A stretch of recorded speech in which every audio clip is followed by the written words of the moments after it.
It's me. Thought you got rid of me. No, sorry. Hate to tell you, you didn't. I'm gonna try to make this quick, but somehow I have a feeling it probably won't go that way. But I'm not gonna make it super long, okay? Promise. I just wanted to kind of speak because I have been watching the news again and the different shows that I watch and listening to people talk.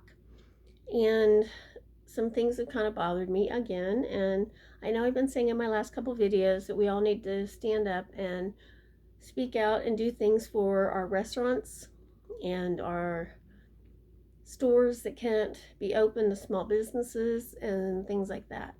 But now I think we need to go a step further.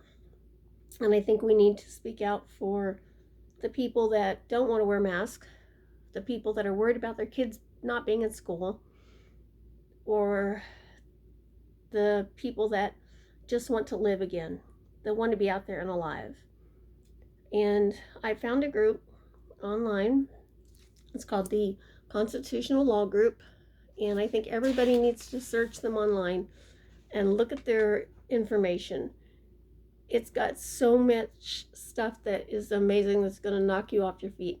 And it's also got ways that will help you to fight the people in your towns, whether city, country, from low to high, to give us our rights back. To where the restaurants, you do not have to close your doors. When they come knocking and say, we are going to haul you out of here, shut your doors, you can say nope, and it'll tell you exactly how to handle it. When they try to tell you that you have to wear your mask, you can say no, no, no, no, no. Tell you how and what to do. When they try to tell you your kids have to wear a mask at school, it tells you what to do.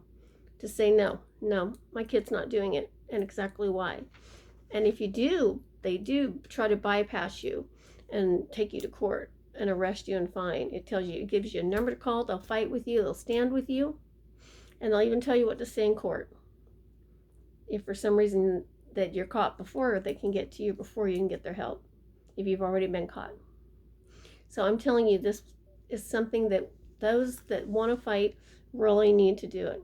Constitutional Law Group. Look at their stuff up, look at their information, because what they've already done for those of you that want to fight or believe what you believe. And I'm not telling you have to believe what I believe or what anyone else believes. I'm just saying for those of you that want to fight, that do think that America needs to get back to what it needs to be, and are tired of being told to live in a cocoon and to be told not to live, and you're afraid of that they're making you live in fear that you don't need to live in.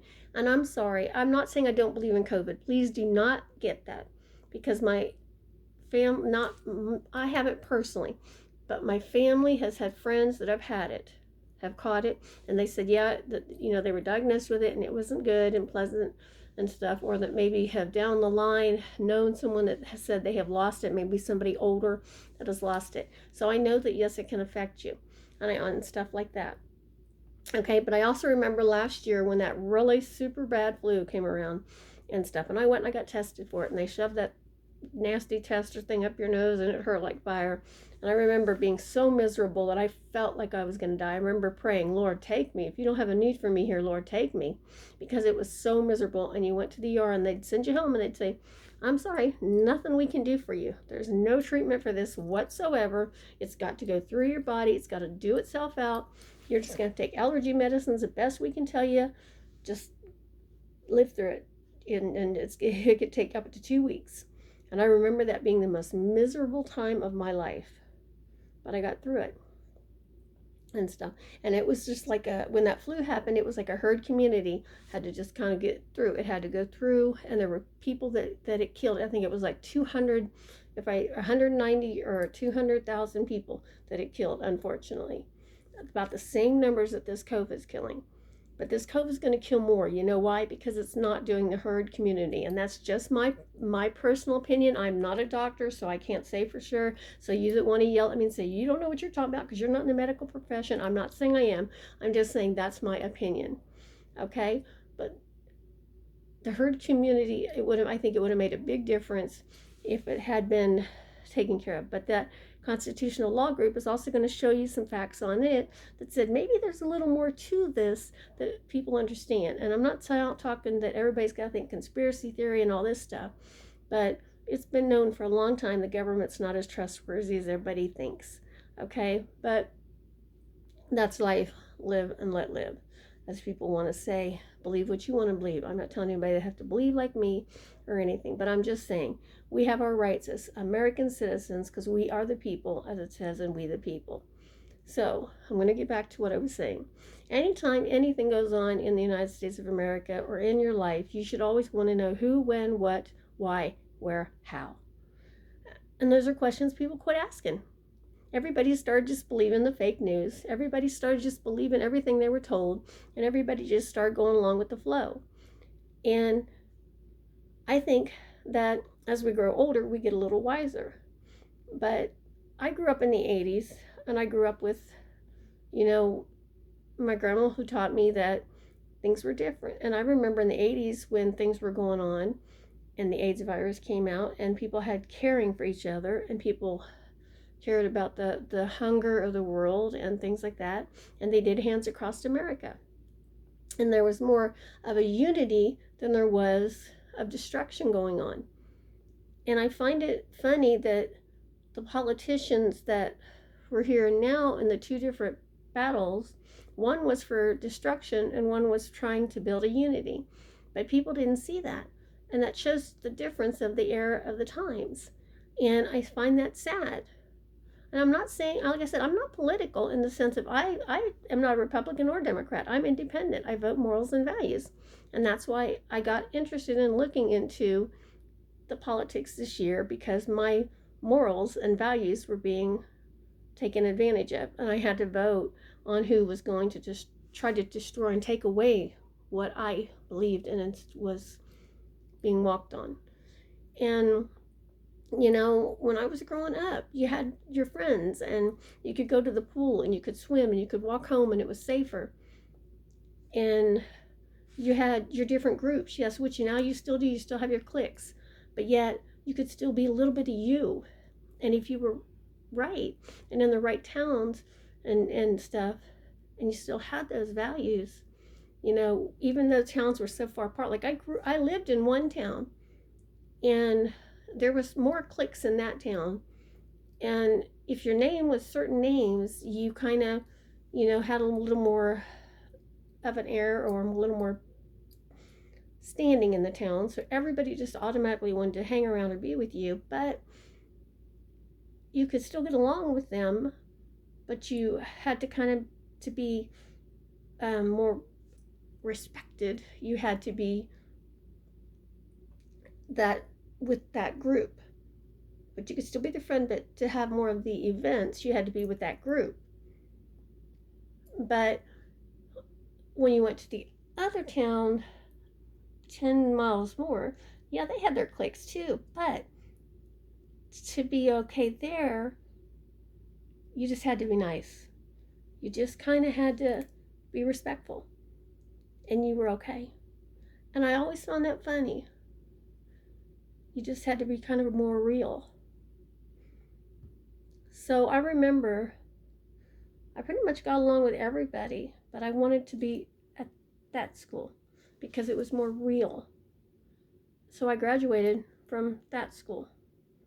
My brother graduated from this school, and he fit in with everybody, but he said he didn't want to be so much with what he would call the kids, which he could have, but he didn't really care because he was him. And he would tell me stories about how he would go into class and sit at classes and walk out halfway through, and the teachers didn't even know he wasn't supposed to be in the class. But that's beside the point. What I'm trying to say is, though, during the 80s, like I said, we cared about the events going on, and they had Hands like across America because they wanted to try to help when things went wrong and stuff. And here we are now, and we're worried about destroying things and who we can tear apart instead of putting back together. And that's why I want to say we need to fight for our small businesses. Fight to get our kids in school. And as a point for school, let's talk about the teaching. Let's get our teachers back to teaching. When I was in school, we had a science teacher took us outside. We built a rocket, we shot it. Somewhere up at the middle school here, where I used to live, grew up and lived in, we made a time capsule. We all wrote things in it, and it was buried underneath this middle school that's there right now that I don't even know if the school remembers it. That was supposed to be taken out at some point, or will someday be found and stuff. But it's things like that. Or we had a teacher that would teach us, you had to actually have stores and to build things, and you the teachers got involved. We had teachers that asked us questions, like we had to write things and stuff, and write down, like, what did you think the future was going to be like? And then we would have class discussions and we talk about it. Like one of the questions, what do you think the music's going to be like? Well, if you had a radio station, what would you do with it? What would you think it'd be? And we all wrote our things down, and mine was like, I think I'll have a radio station that plays a little bit of everything. And I remember my teacher saying, well, I don't think that will make it because they never know what they'd hear. But yet here today, we have stations that play a little bit of everything and stuff. Or the funny parts are at school, which at this time wasn't funny to me. I can laugh at it now, but I didn't laugh then. But like there was a time at school I was sick, missed a couple days. So I didn't get the stock market part of training. So when the test came, I took the test and it said, what's a bull market? Yeah, you already figured it out, didn't you? I said, when the question said, what is the bull market? I said, where they sell bulls. Well, it wasn't bad enough that I missed the question, but the teacher thought it'd be funny to read my answer to the class. Now, nowadays, see, people somewhere would probably say something, and that would probably, and I might even be that one that might go and raise a havoc about it. Probably not. I would be mad at my kid for not studying. But the point of it is, it was all interaction. And I'm sorry, we have teachers that went to school to learn to teach because why? They love children. And they want, I'm not going to say that all teachers are, some bad teachers out there. Forgive me for the ones that are good. I'm not meaning you. But there are good teachers out there that's why they went to school, to teach. Because they love kids and they want them to learn. And the way they want them to learn is by interaction. So let's give that back to them. Get rid of the unions, if that's what's destroying it. Take it away. Let's get them back to where they get to teach, to where they get to interact. If you want to keep technology in it a little bit, that's fine. I have no problem with that. But there's nothing wrong with making them go to a library and look something up a little bit. That's why we still have our libraries. And then let them do some research online with that. But hey, when I'm paying to buy a notebook and 5 pads of paper and 3 different notebooks divided with 2 dividers, thin line, oh, I don't hate wide line, thin line paper. Let's use thin line. Let's at least use it. Let's get back to cursive writing. Let's teach them how to count back change. There's nothing worse than us going into a change. I teach my grandkids and my kids how to count back change and how to do old school math. Let's quit trying to update all this junk. Let's teach them how to just do basics. When I go to a store and when my total comes up to 1821, I can look at my 7-year-old grandson and I can give him 2001 and I can say, hey, little man, how much change am I getting?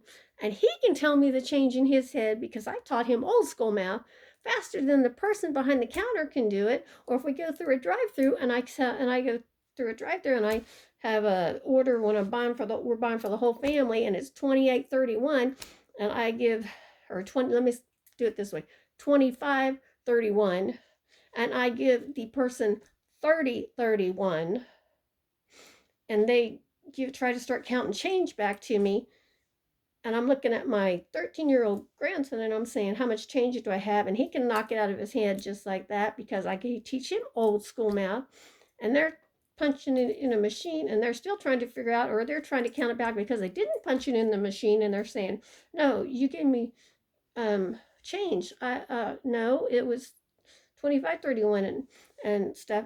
And I'm like, yeah, I give you 30-31 out of 25-31 and stuff. And they can't figure it out. That's because y'all are messing them up with all this new stuff. Let's teach them some of this. Let's go back old school. There's nothing wrong with it. I'm sorry. I hate to say it. Okay, I got off topic again. But anyway, I'm just saying, let's let's give our teachers back what they need. Let's get our schools back. And for those of you that are fighting for things like that, fighting for our diners, fighting for to just live again, because we have to get our kids in interaction. We have to be in interaction. We are killing ourselves. There's more suicides, more domestic violence. Everything is going on because we're in this lockdown state. We need to get back to being us, to living again. And that constitutional law group has information on how we can all get back to doing it. We need to start standing up for our rights. And I want to tell you something. They've already broke, this is stuff I've learned just from that site alone. They've already broken so many things. USC, the Fourth Amendment, the Sixth Amendment. And let me tell you something. As far as the mask, there are 3 known problems that come with mask that a lot of sites on your fake news, for those of you that are going to go on Google and are going to go on all these, like the Facebook stuff and all this stuff that is just so you know, is all part of the high money stuff that's bought by Facebook. You have to go on the real news sites, the real information sites, like what's the one that's I can't think of the one right offhand. Oh, DuckDuckGo. Go on those that give you real information, not the bot sites like Google that are going to automatically just not let you, like if you go on Google and type in like certain things, it's going to automatically only give you facts that it just wants you to know. It's going to say everything that I'm telling you is false. But go to Constitutional Law Group and look up this stuff and go DuckDuckGo and look up these 3 diseases and things or stuff, because so many people, I can tell you that the sun is, or I can tell you a certain fact and you're going to tell me a certain fact, and if I dig deep enough, I'm going to find my facts, you're going to find your facts. It's in every argument. But I'm telling you 3 things. One's hypoxia. Hypoxia is, and I wrote this down, so excuse me while I read it, is the absence of enough oxygen in tissues to substantiate or sustain bodily functions. Hypoxema, I can't say medical terms, and I actually went to be a CMA. Hypoxema, low levels of oxygen in your blood. And then there's hypercapnia, which is excessive carbon dioxide in your bloodstream caused by inadequate respiration. And my sister-in-law's a nurse. She's going to kill me for this one. But anyway, but by them keeping the mask on your kids all day long in school and through their sports events, and not letting them at least have, I heard this on a different place, but at least not letting them have at least 2 hours of break. But I would not want him having it on at all, or any of my grandkids having them on at all. They've already broken the Constitution and the Bill of Rights by amendments 1, 4, 5, 6, 7, 9, 10, and 14. And they've already broken whatever state you're in, its Constitution and your state amendments and the Civil Rights Acts of 1964 by just doing that. And from what I was reading also, the CDC never gave anybody the right to do that. And your Kansas Health Board doesn't not have, or Kansas or Texas or Alabama or Pennsylvania or any right board does not have the right to tell them to do that. Because you know why? There's no 100% provable truth that COVID-19 is 100% dangerous to you. I worked for attorneys, and the facts have to be 100% substantiated, and it's not 100% substantiated that it's dangerous to kill you or to hurt you.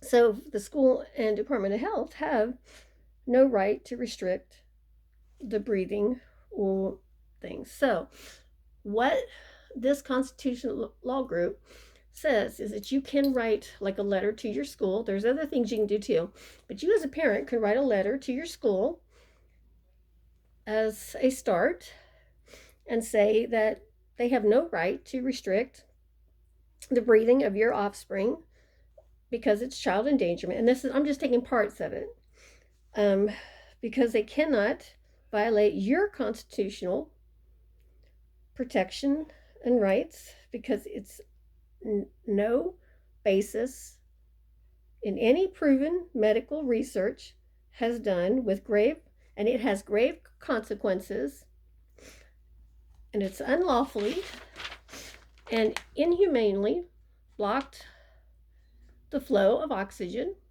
which is an unlawful act that has harmed your offspring. Because by not having enough oxygen, those three things are one of the things that could happen. If your child has asthma, it could be harming them with that mask on. If they have allergies, it could be harming them because they're breathing. It's a proven. This is a proven fact. I knew this from my CMA classes even before any of this started.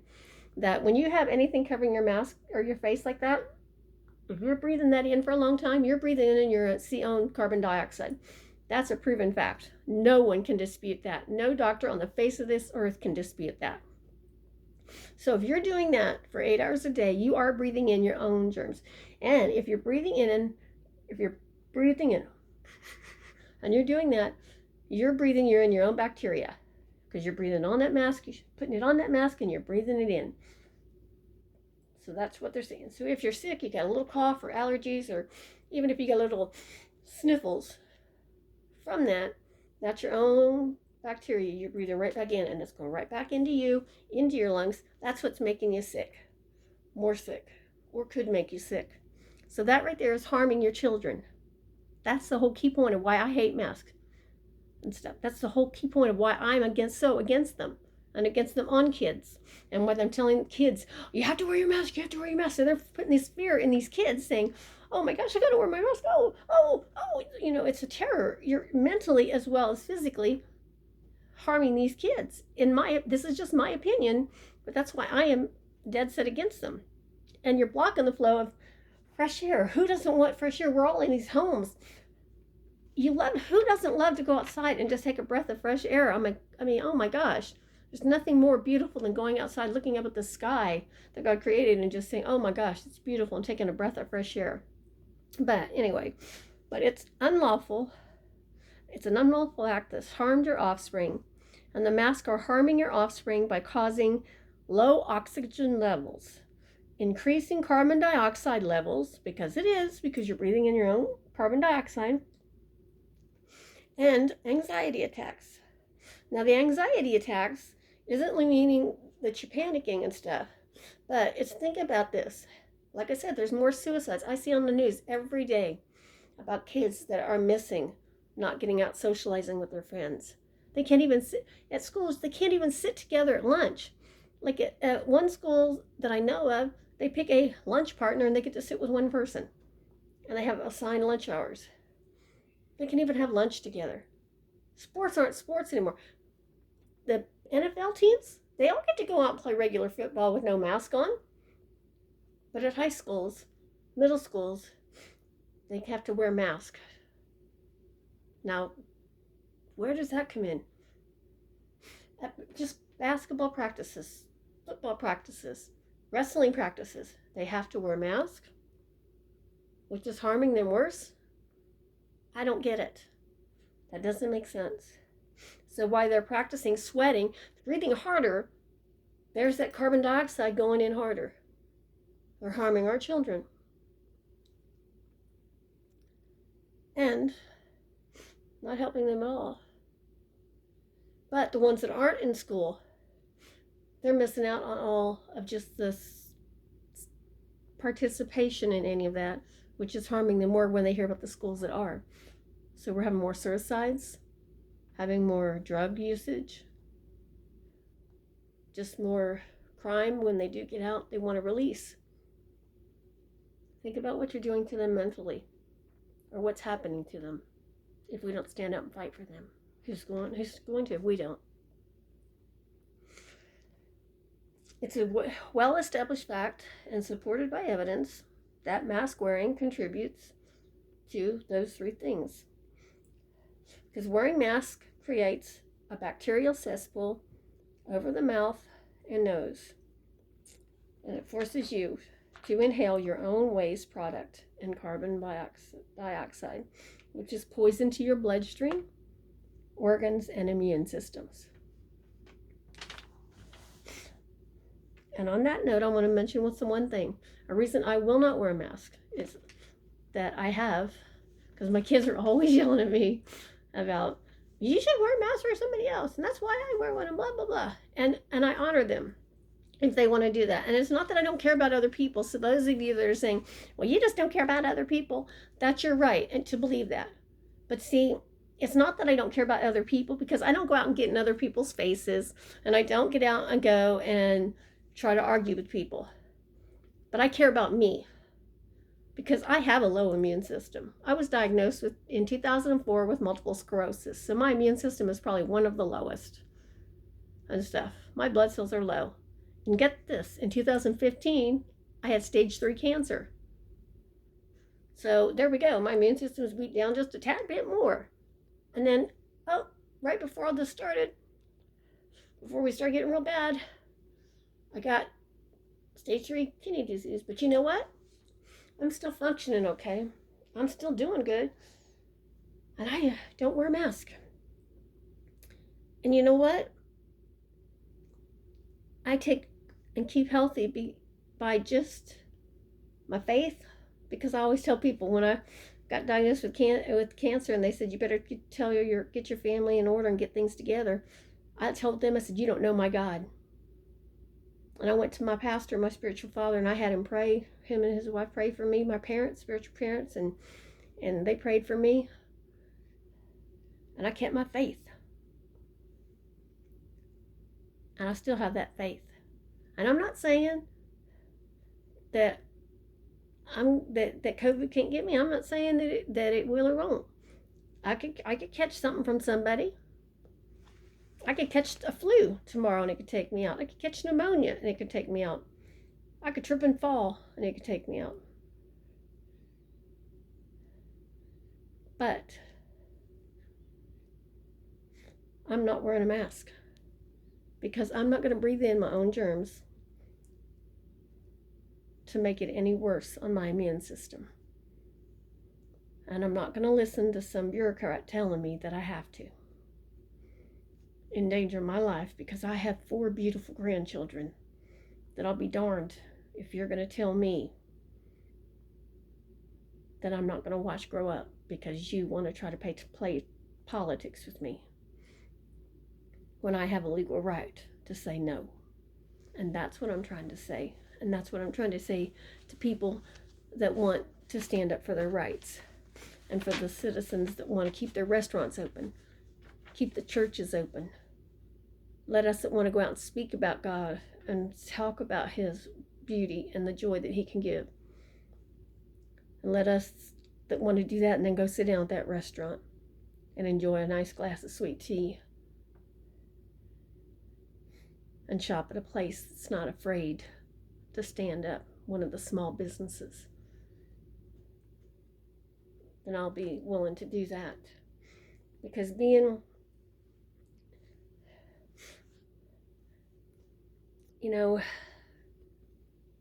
sorry, I don't want my emotions to get the best of me. But not being able to see smiles and being able to associate with people, we're hurting our kids.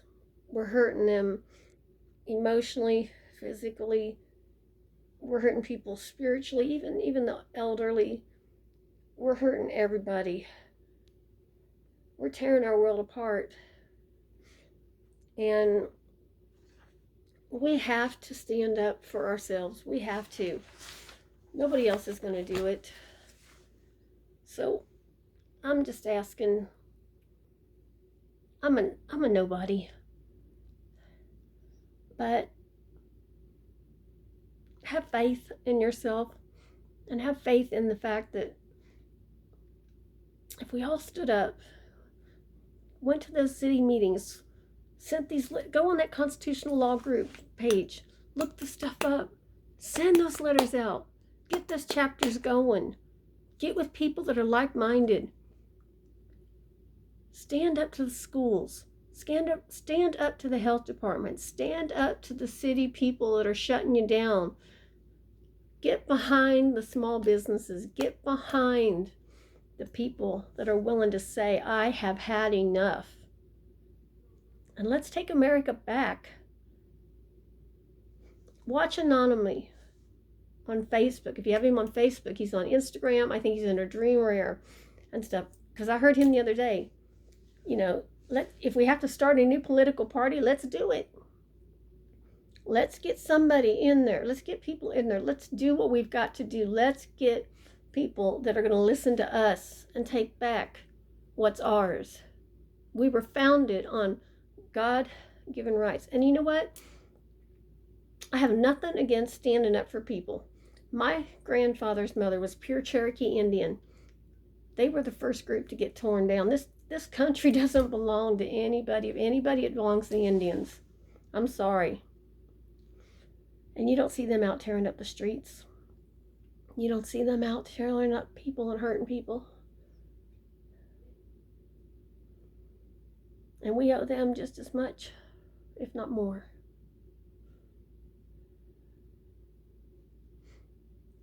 So why can't we all just work together? And I'm just going to end with this. There's an artist out there. His name is Toby Mac. He's one of the most amazing artists I have ever learned. I drive in my car. If you ever see a person, like I said, driving down the street in the city or on the highway, that I guarantee you is raising hands and singing and dancing, it's me. I guarantee it. But got a song was made with the Diverse City Band. It's called Starts With Me. It was made with singer Aaron Cole. And I'm going to end with this. Whether you agree with me or not, and whether you're going to fight for this country or not, the way I am saying fight for it peacefully, or you're going to just let it fall apart however you want. Listen to that song and take it to heart, because it's more the truth than anything I can even think of. And then every song he sings actually is the truth. But that's one this world needs to hear right now. So with that, I'm going to say bye. Till next time. I love you.